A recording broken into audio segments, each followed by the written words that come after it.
Hudson. I'm one of the PGY2s, and I'm going to start today's grand rounds on contact lens, talking about therapeutic uses of contact lenses in pediatric populations. Hopefully everyone can hear me. I guess if there are any issues, please raise your hand and let us know so we can figure it out.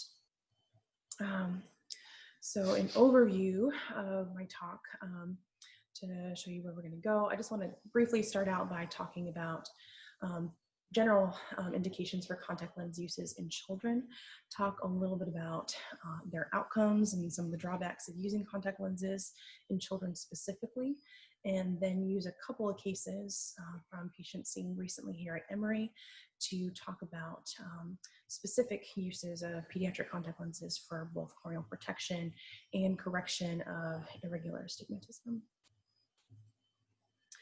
So just to start very broadly, about 3% of all contact lens users in the United States are children. A low number for a number of different reasons, one of which is simply cost. So typical aphakic lens for small children can run anywhere from $300 to $700 a lens. Kids are also more prone to perhaps lose or damage their contact lenses, which also increases cost. And there's also some misconceptions about the safety of contact lens use in children. So parents can oftentimes be very apprehensive about putting their little boy or girl in a pair of contact lenses, and it can take a little bit of time to teach either the parents or the children how to use them.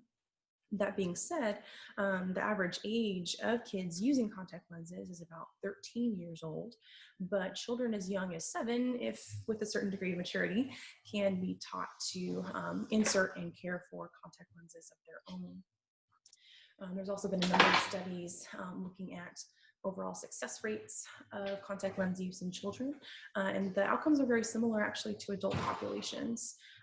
About 80% of congenital cataract patients are able to successfully wear contact lenses, and depending on the studies that you look at, there's around a 10 to 15% complication risk or overall intolerance to contact lenses in children. And a couple studies have looked at, of course, the dreaded complication of microbial keratitis associated with contact lens use.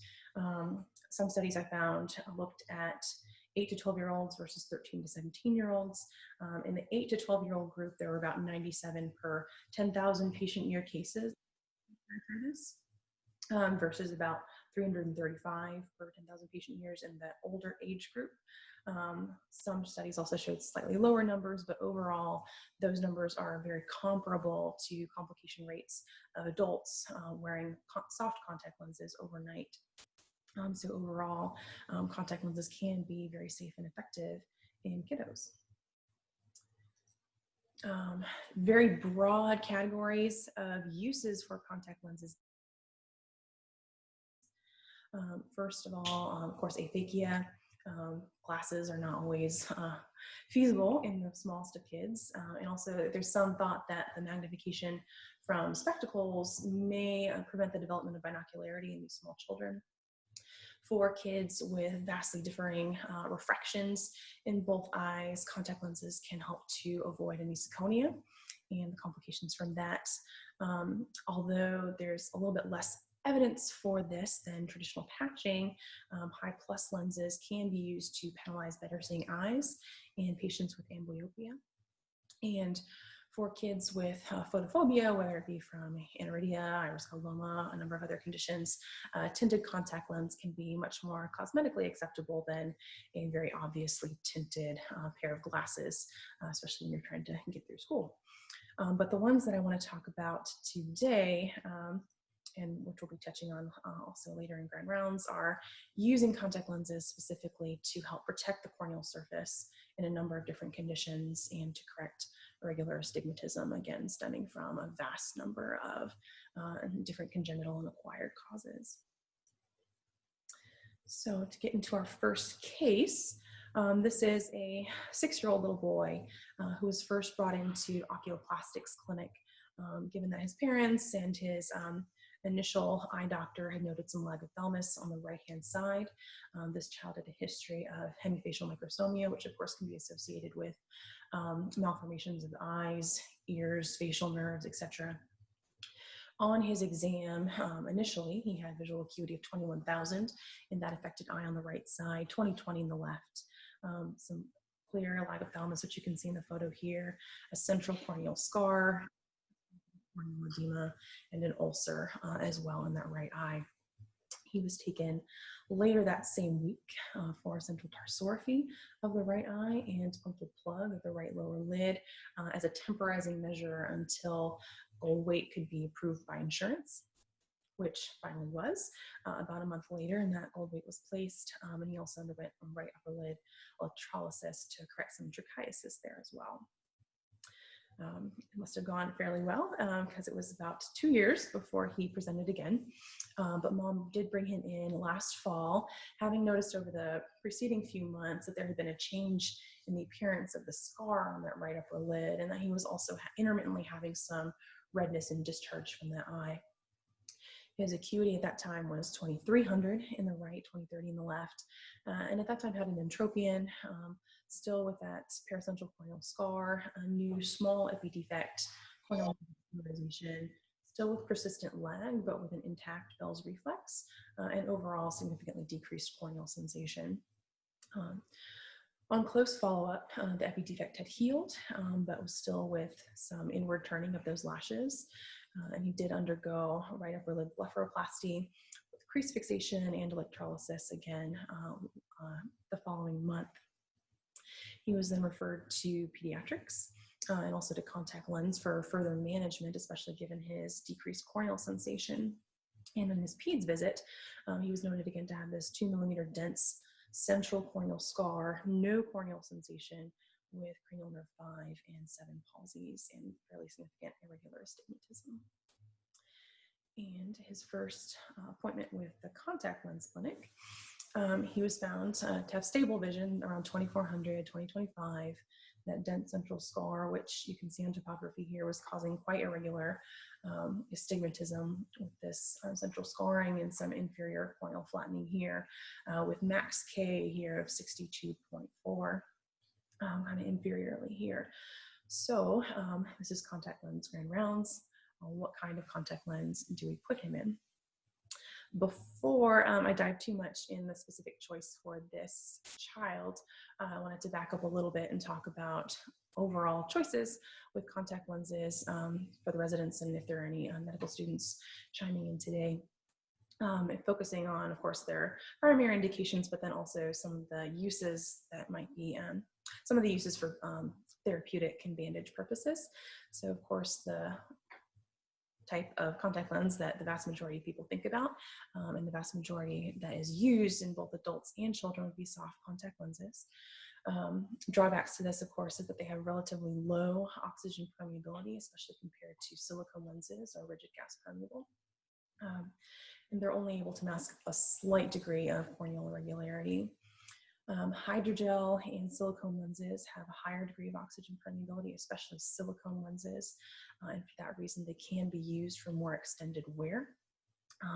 Silicone lenses, of course, maybe being best known for use as aphakic lenses in infants and toddlers who, given their less than totally regular sleep-wake cycle, need something that can be worn while asleep and pretty continually.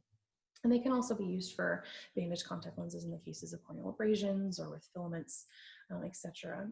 But a drawback shared by all of these lenses, of course, is that they are only able to mask a mild to moderate amount of corneal irregularity.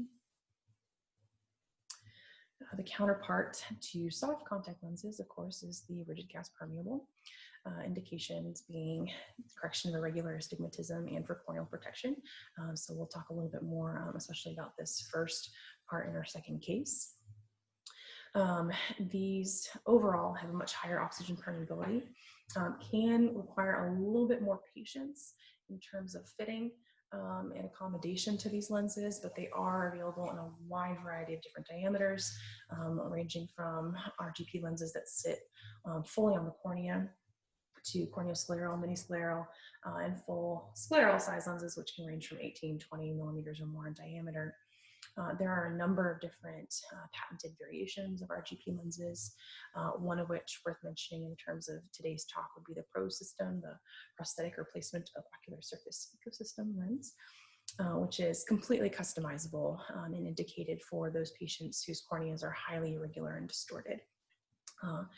The advantage being that they can help correct ocular surface conditions in patients who have failed other conventional therapies, but of course can be difficult to fit and quite expensive. So to talk a little bit more about scleral contact lenses and in the cases of neurotrophic keratitis. So just briefly here, a list of many of the different acquired and congenital conditions that can lead to neurotrophic keratitis. This is essentially impairment of corneal innervation, which leads to this very detrimental two-hit where there's not only a decrease in tearing and blink reflex leading to damaged epithelial surface and increased breakdown, but there's also, by virtue of that decreased corneal sensation, decrease in trophic factors, which would send signals to promote healing of that epithelium, which can lead to a very devastating cycle for these patients. And many of them can be controlled just with topical therapy, lubricating ointments, etc. But especially in children, that's not always feasible. Asking a small child to use drops or ointments throughout the day when they're going to be spending a large part of their time in daycare or school, where that might not quite be possible for those taking care of the child during the day. So an alternative to those topical therapies are scleral lenses. So in contrast to soft contact lenses, which simply flop across the corneal surface, scleral lenses vault completely over the cornea here with their haptics landing squarely on the bulbar conjunctiva, which allows this liquid reservoir to completely bathe the cornea, protecting it from any exposures and allowing potentially trophic factors to help heal any irregular cornea. And there have been quite a number of different studies looking at use of scleral lenses to promote healing in ocular surface diseases. Most of these studies are in adults. Just as one example here of a study out of Mayo Clinic, they looked at all patients referred to them for scleral contact lens fitting for ocular surface disease over a 5-year period. They eventually identified 212 patients, of which about 115 successfully completed fitting of scleral contact lenses. And of those, you can see the breakdown here by their initial indication. All but 2 had significant improvement in their initial symptoms. So here on top, you can see that most reported improved ocular surface comfort pretty much immediately. But for those with actual epitheliopathy requiring reepithelialization, some time to resolution took a little bit longer, from days to weeks. But overall, very striking improvement with use of scleral contact lenses. There, of course, also been some studies looking at fitting of scleral contact lenses in children for ocular surface disease. One study looked at a group of 31 patients ranging from 7 months to 12 years old. About a third of those patients were referred for SJS, about a third for a various number of different congenital corneal anesthesia syndromes, and a few others with graft-versus-host disease, radiation keratitis, and other ocular surface diseases. About 6 of them had some kind of trouble with fitting or training and use of contact lenses. But overall, about 24 of those patients who were eventually able to tolerate scleral contact lenses went on to use them for an average of about 30 months over the follow-up period and saw significant improvement in their initial complaints. So to go back to our case, again, same visit. After that topography that I showed earlier, he was fit with an RGP scleral lens. And although he was at kind of the tail end of what we consider the amblyogenic age period, was decided to at least try patching of that left eye 2 hours a day. And in follow-up, you can see here that his visual acuity later that month had already significantly improved to 21/25 in the affected eye. And you can see here on the anterior segment OCT, the scleral lens appropriately vaulting right over the corneal apex in this very scarred and irregular area here. And by the time he was seen most recently in contact lens clinic, beginning of December, his visual acuity with that scleral lens was 20/40. And he was able to tolerate it for all waking hours to further protect his cornea, keep hydrated, and to hopefully prevent any epithelial defects. So to segue a little bit and talk about another major indication of pediatric contact lens use now for correction of irregular astigmatism, we come to our second case. And this is now a 15-year-old boy with past medical history of fairly significant developmental delay, who mom reported had for several years a history of very hard eye rubbing and seemed to have poor vision, a little bit at baseline, but then also worsening vision over the preceding year. He was initially seen in cornea clinic as a referral for a new diagnosis of keratoconus. Difficult to fully assess his visual acuity, but did blink to light in both eyes. And he was noted to have dense apical scarring of that right eye, just a membrane break, scarring consistent with old eye drops, and also some apical scarring in the left eye as well.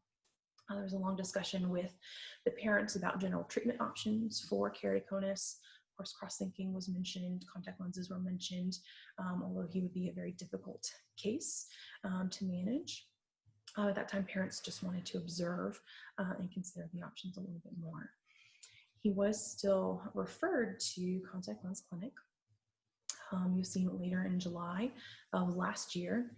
His vision at that time was light perception in the right eye, about hand motion in the left. Again, scleral contact lenses were discussed, and the parents felt that he was still worsening, but didn't think that he would really be able to tolerate contact lens use. He had a number of perhaps limitations, posturing and spasticity, which would make contact lens fitting very difficult. But just to go on a brief little tangent here and talk a little bit more about pediatric keratoconus.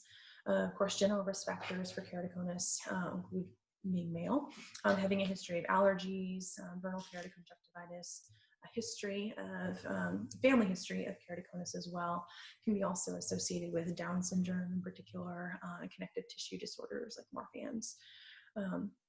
Also, of course, important to note that pediatric keratoconus tends to be much more severe and much more rapidly progressive than in adults. It's thought that over time, natural cross-linking occurs within the cornea, such that age is actually kind of a stabilizing factor to prevent progression of keratoconus so rapidly as children and adults get a little bit older. A few studies have looked at exactly what the time course of keratoconus progression is in children. According to one study, about a third of patients who were diagnosed with keratoconus at less than 15 years old presented already with stage 4 disease. So mean K of greater than 55, already with central corneal scarring, etc. And a few other studies have looked at progression from the initial visit, one of which found almost 90% of pediatric keratoconus patients progress from the initial visit. So how are these patients managed? Of course, corneal cross-linking is now often a first-line intervention for all keratoconus patients. And although I was not able to find any randomized controlled trials looking at corneal cross-linking in children, there have been some studies looking at overall outcomes of this procedure in children, and there is a much higher risk of keratometric progression in kids after cross-linking. It's estimated that about 20% or more of children undergoing cross-linking continue to progress versus about 2 to 10% in adults, depending on the studies that you look at. That being said, just given how rapidly progressive pediatric keratoconus is, and the fact that many of these children are simply not candidates for other traditional surgical interventions for keratoconus, it is still recommended early on, and perhaps as early as the initial diagnosis for keratoconus in children. Just to briefly touch on, of course, intracorneal ring segment implantation, not commonly used in children, especially given that many of these children with keratoconus are eye rubbers and may have some component of developmental delay, may not be the best candidates for postoperative care. And of course, penetrating keratoplasty. So overall outcomes almost across the board, not just for keratoconus, but for any indication for pediatric penetrating keratoplasty, excuse me, outcomes tend to be poorer in children. It's thought that this may be due to them having a more robust post-surgical inflammatory response that may accelerate graft rejection. And of course, for those children with developmental delay or other conditions that might make post-operative care more difficult, the outcomes tend to be even poorer. So instead, contact lenses are used as much as possible for management of pediatric keratoconus. For general patients, soft contact lenses can be used in children or adults if it's mild, but of course, RGP lenses used in more advanced cases. Some 20% of all keratoconus patients may have some contact lens intolerance, but scleral lenses can often provide a better stable fit, a more centered fit, and by virtue of vaulting over the corneal apex can help avoid any further exacerbation of scar formation with that very thin corneal apex. And some studies have also looked at ability of scleral lens use to hopefully completely avoid or at least delay the need for PK. So one study looked at fitting about 75 eyes with keratoconus with scleral lenses. About 51 of those were successfully fit. And of those, 40 were able to use scleral contact lenses long-term despite not having been able to tolerate other types of contact lenses in the past. And for those patients, we're actually able to avoid PK by virtue of having scleral contact lenses to correct their astigmatism. And just as a brief aside, especially for the residents to take a look at how fluorescein dye can be used to assess fit of scleral contact lenses in these keratoconus patients. You can see here in A picture of apical bearing of this scleral lens right on the corneal apex, which of course can promote scar formation. You can see here a picture of a patient who had not been wearing contact lenses but does have some apical scarring. C, you can see this kind of dense apical scarring in a patient wearing a rather flat-fitting lens. And here this kind of whorled staining pattern and epithelial damage in a keratoconus patient who has had some damage and scarring also from a poorly fitting scleral contact lens. Here in E, you can see a scleral contact lens with complete apical clearing. So this nice bubble of fluorescein right up there on top of the apex. And here you can have what might be considered the ideal fitting with three-point touch, where you can see just this very subtle darkening right over the apex, suggesting that the fit is very good for this patient. So basically falls in several reduced contacts, but the same applies to the scleral contact. Sorry. Okay, so back to our case. He was fit for scleral contact lens in the left eye, which he was eventually able to tolerate with dilute proparacaine for insertion, which the parents actually had to continue to use just for the patient to be able to tolerate. And just as an aside, rather than the typical filling solution for the scleral contact lens, Celluvisc actually had to be used in order for it to actually stay long enough with having to flip the lens around and work with the patient to get the lens actually inserted. At that time, he was considered to not be the best candidate for scleral contact lens fitting in the right eye, just given the significant scarring. But with that contact lens in place in the left eye, he was able to fix, follow, maintain, and parents noted an increase in his attention span. And over follow-up over the next few months, his visual acuity was noted to improve. He continued to be checked, of course, by anterior segment OCT. You can see here again clearing of the corneal apex. And by October and December, both family and even his occupational therapist had reported his vision seemed to significantly improve, even with just correction of the left eye. That he was now making eye contact, was able to work with occupational therapy and seemed to have overall just improvement of his quality of life significantly. Was able to tolerate that contact lens on the order of 8 to 10 hours a day. And last visit, there is some consideration now being given also to trying contact lens in that right eye as well. Overall highlights, just to emphasize one more time. So contact lenses can be both safe and effective in the appropriate children. There's a wide variety of indications for contact lens use in children, particularly as we're going into detail today for ocular surface disease and correction of corneal astigmatism. Although fitting may be much more difficult, especially given that many of these children, especially with keratoconus or exposure issues, may have some degree of developmental delay. These contact lenses can help to avoid surgery and can significantly improve quality of life for these kids that otherwise had very poor visual acuities. So here are some of my references, and thank you to Dr. Sabrinsky for help preparing these cases. And if there are any questions, I guess you just have to raise your hand so we can unmute you.